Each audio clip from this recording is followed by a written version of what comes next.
Welcome and thank you for standing by. At this time, all participants are in a listen-only mode. Today's conference is being recorded. If you have any objections, you may disconnect at this time. And now I'd like to introduce your host for today's conference, Mr. Anthony Lee. Sir, you may begin. Before we get started, I would like for you to please be aware that the video portion of this webinar is being recorded. Once the red light appears, we will begin. Good morning and welcome to CDSE Information Security Webinar. Today's presentation will discuss Alternative Compensatory Control Measures, or ACCMs. My name is Anthony Lane. I am instructor and a course manager with the Center for Development and Security Excellence. I have several years of experience as a security manager. Before we begin today's presentation, I have a few administrative announcements. As you are looking at the screen, please become familiar with their layout. You will find a question and answer box on the right in which you can submit questions. But due to the large number of participants, we may not be able to answer the questions posed during this webinar. But in a few days following the webinar, frequently asked questions will be posted on our website. You'll also see that you can download the presentation slides. If you select a file in the file share box below, you can print the presentation and take notes as I discuss the slides. You will also find the DoD Manual 5200.01, which will be referenced during this webinar. Now, while I conduct this webinar, you'll notice that questions will appear on the screens. These are poll questions. These are to help me learn a little bit more about you. Please respond to each question as it is presented, and I'll discuss the answers after several responses. As I just said, let's begin with poll question number 1 to check your knowledge in regards to ACCMs. Where can you find information regarding Alternative Compensatory Control Measures, or ACCMs? Is it in DoD 5200.02? Is it in DoD 5200.08R? DoD Manual 5200.01, Volume 3, DoD Manual 5200.01, Volume 4. What is your answer? All right, look like we are all on the right track right now. Looks like most of you are familiar with the information in Volume 3 of the manual, and number C is right. The information is found in DoD Manual 5200.01, Volume 3. Thanks for your quick response. DoD Manual 5200.01, Volume 3, Enclosure 2, Section 18 says that the heads of DoD components with original classification authority, OCAs, may use ACCM when the determination has been made that the standard security measures are insufficient to enforce the need to know of classified information, where SAP and or SCI protections are not warranted. Now, this is key. ACCMs are not SAPs or SCI. Now, the proponents for ACCM, USDP is over the ACCM management and oversight and congressional reporting. USDI is over the ACCM security policy.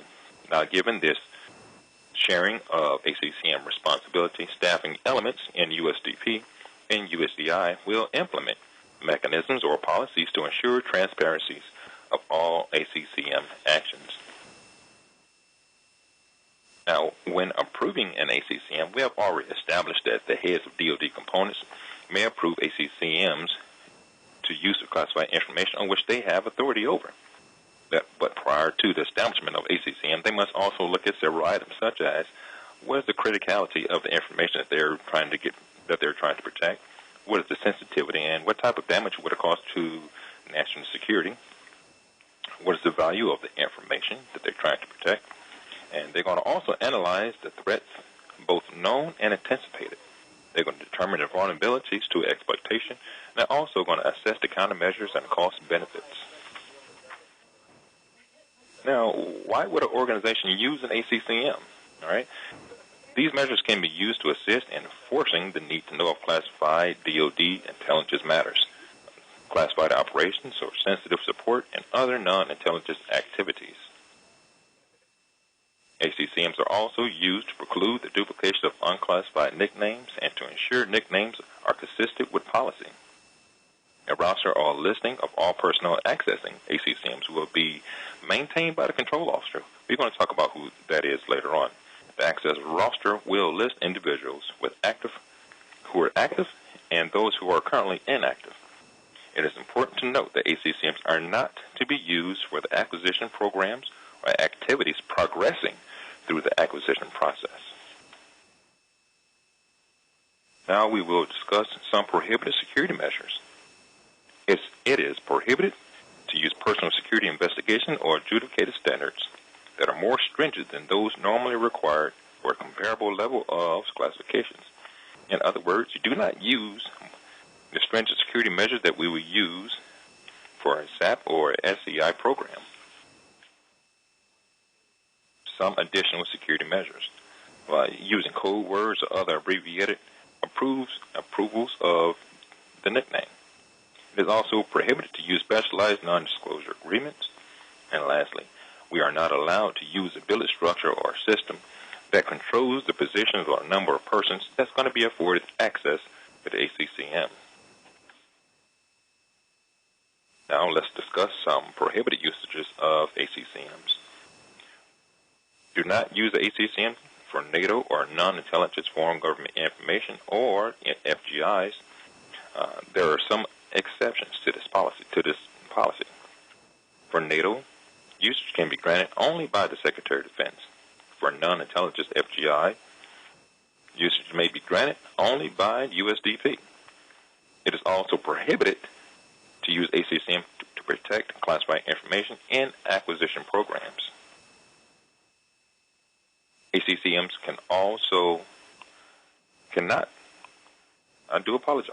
ACCM also cannot be used to protect technical or operational requirements of systems in acquisition process. However, systems that are already in operational usage can be viewed as being in the acquisition process.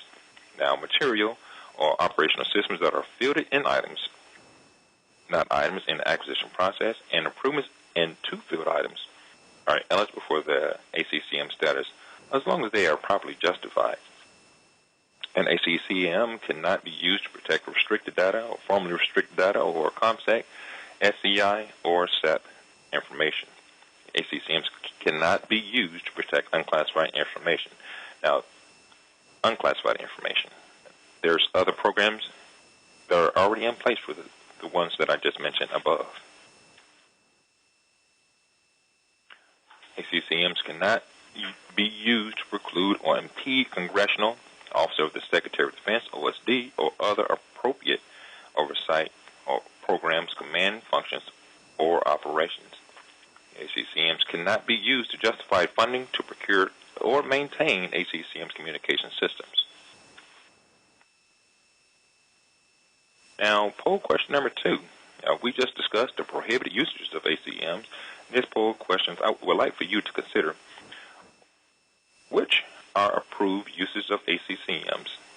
Are they classified DoD intelligence matters, classified information in acquisition programs, foreign government information, classified operations, sensitive support, and other non-intelligence activities?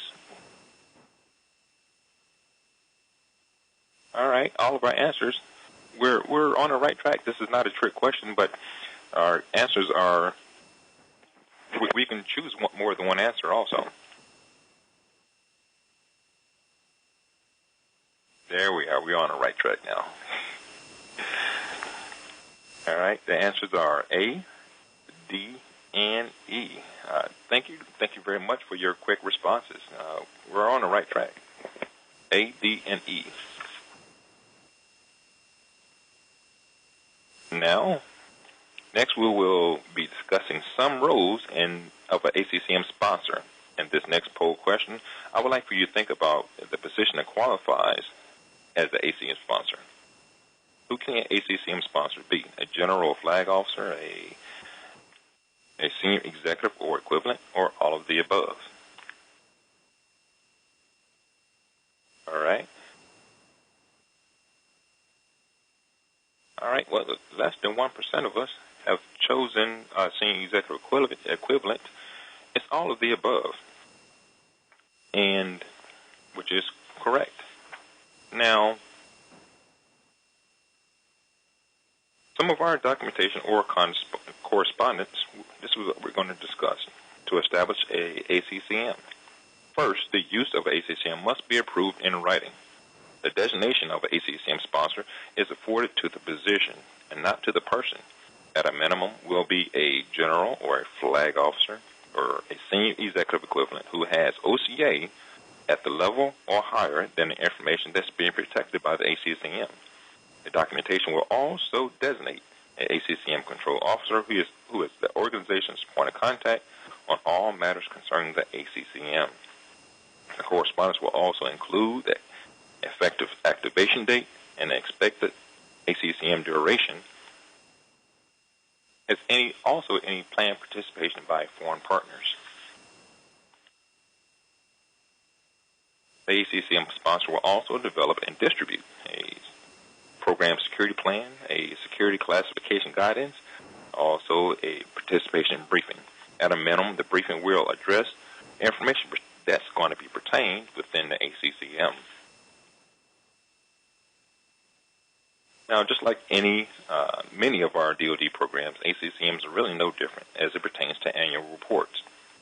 Some of the basic annual reporting elements are the use of the ACCM unclassified nickname, what is the purpose or the general description of the program, how long is it expected to last, who is the ACCM sponsor, and who is the ACCM control officer. Now, if some of you were wondering if the ACCM protected information can be shared with other DoD components and or federal government departments and agencies, well, it can, but only when the recipient organization agrees to abide by the ACCM security requirements.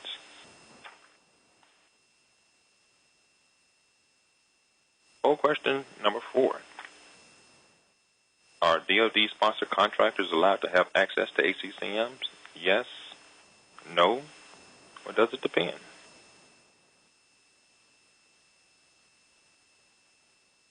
All right.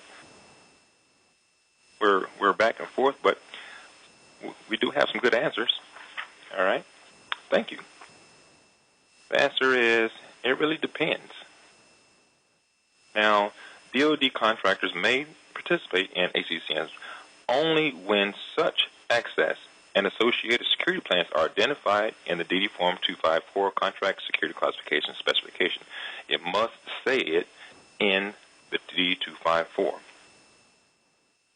If you need additional information on the DD 254, please visit the CDSE resource page.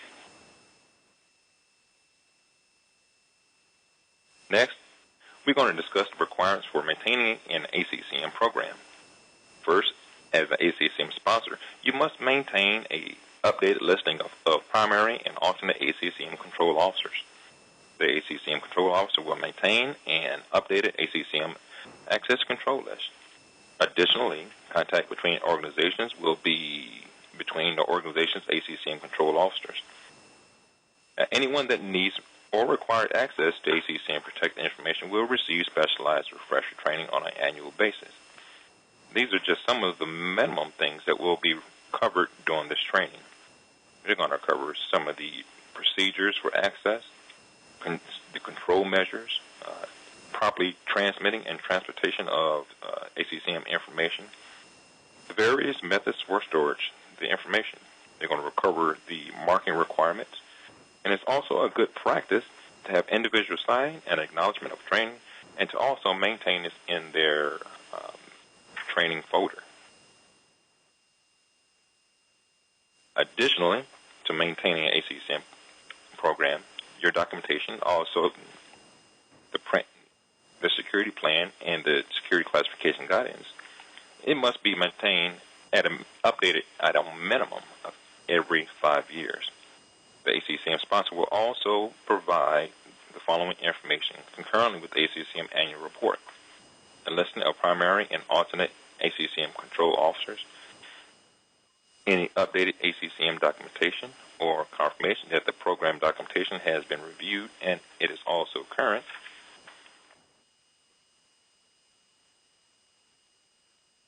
in regards to safeguarding. Now, we're going to consider how to safeguard ACCM information. The provisions are found in Volume 2 of the 5200.01. The cover sheet, it must be approved by the Director of Security, USDI, prior to use. As you can see the images of a currently in use cover sheet. These are the SF 703, 704, and the 705. These cover sheets must be covered and stamped with ACCM with the appropriate nickname. The ACCM material should be handled and stored on the security classification and the information contained therein and the material that separates it from non-ACCM classified information. Separate approved GSA containers are not required as long as everyone with access to the container is also approved for the ACCM material that is stored within.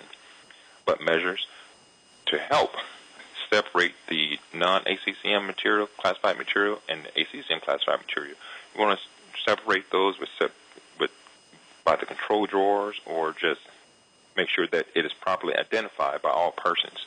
So proper training has to be received by all persons when you're storing it in the same GSA storage container. All right, as you can see, there's a track question. I want you to type, what are some of the methods for transmitting ACCMs? All right, don't be shy. Just type your questions in the box, and I'll just read a few of them.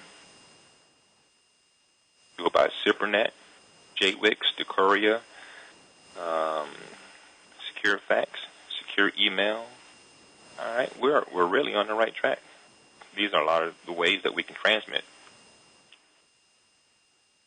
Seems to be that we're choosing the same ones.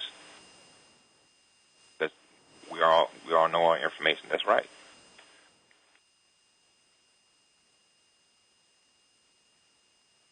Okay. So we're all choosing SIPRNet, JWIX, Secure Fax. All right, that's good.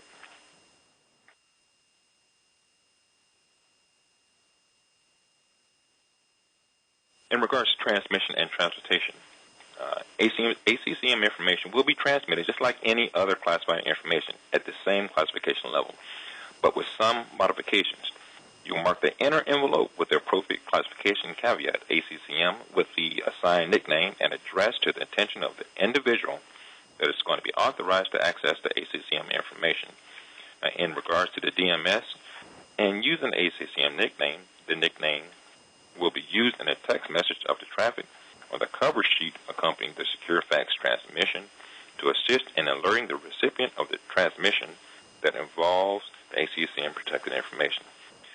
Now, as a sender, you will ensure that the person that's going to be receiving it also is awaiting the transmission. Now, when using the Defense Message System, or DMS, the material must also be marked as SPECCAT, which is special category, in accordance with the requirements and the procedures. Now, automated information systems or electronic files containing ACCM protected information will be configured with the appropriate discretionary access controls to ensure that access is restricted to individuals with authorized access.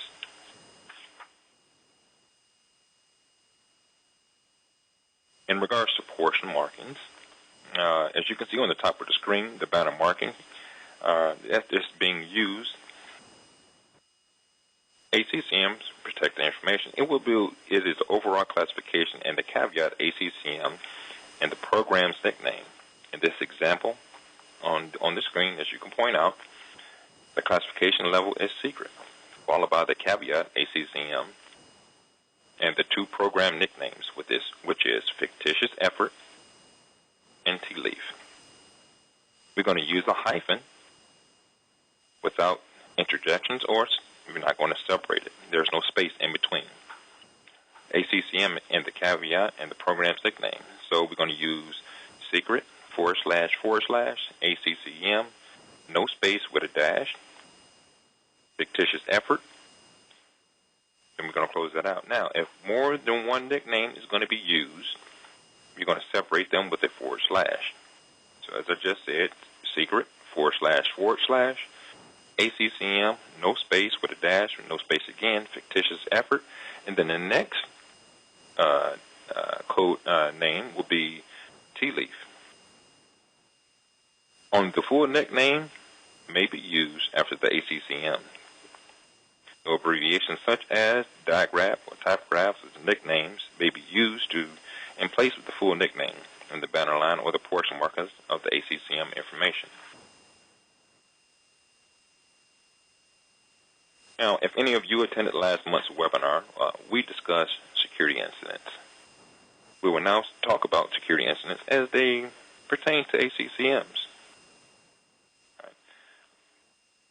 Compromise of ACCM program information, it will present an immediate and a real threat to national security. So proper finding of anyone that finds the information or the material that is out of proper control will take actions to properly safeguard the material and immediately notify the local ACCM control officer or the security manager that will follow up on whatever your local element security policies are. I want you to remember the ACCM program information is not SAP or SEI, and reasonable risk management procedures should be followed when ACCM program information is incorrectly placed on non-approved electronic systems or electronically transmitted on non-authorized personnel or systems. Usually deleting the file or the material from an affected system is normally sufficient action to take unless the material is at a higher level than which the system is accredited for. So when your people make a mistake or and fax something on an unclassified fax or copier machine, we'll make sure that we get with our IT staff and notify them of doing so. Now, we're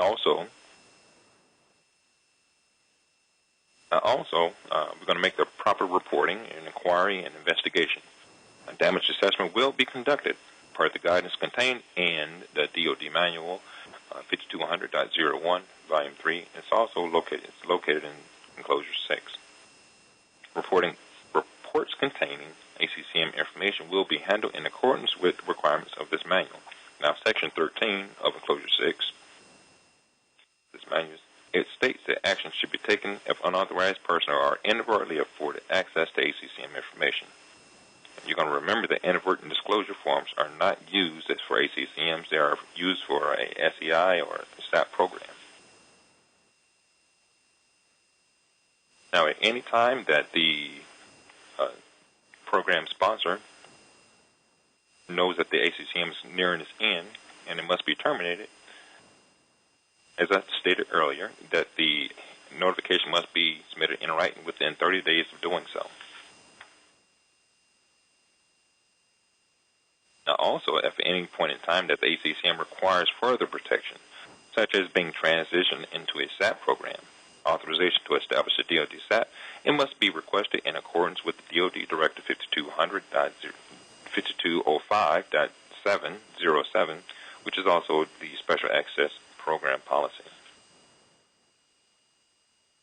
Now, I would like to thank you for taking your time out this morning and with CDSE and discussing ACCMs. Now, more information about our upcoming webinars or other information security-related training resources will be posted on the handouts Frequently Asked Questions on our webinar. You may also email information security-related training questions to DSS at informationsecurity.training@dss.mil. Our next webinar will be IT issues for the security manager, which shall take place on Thursday, May 16, 2013. Thank you very much for joining, and please enjoy the remainder of your day.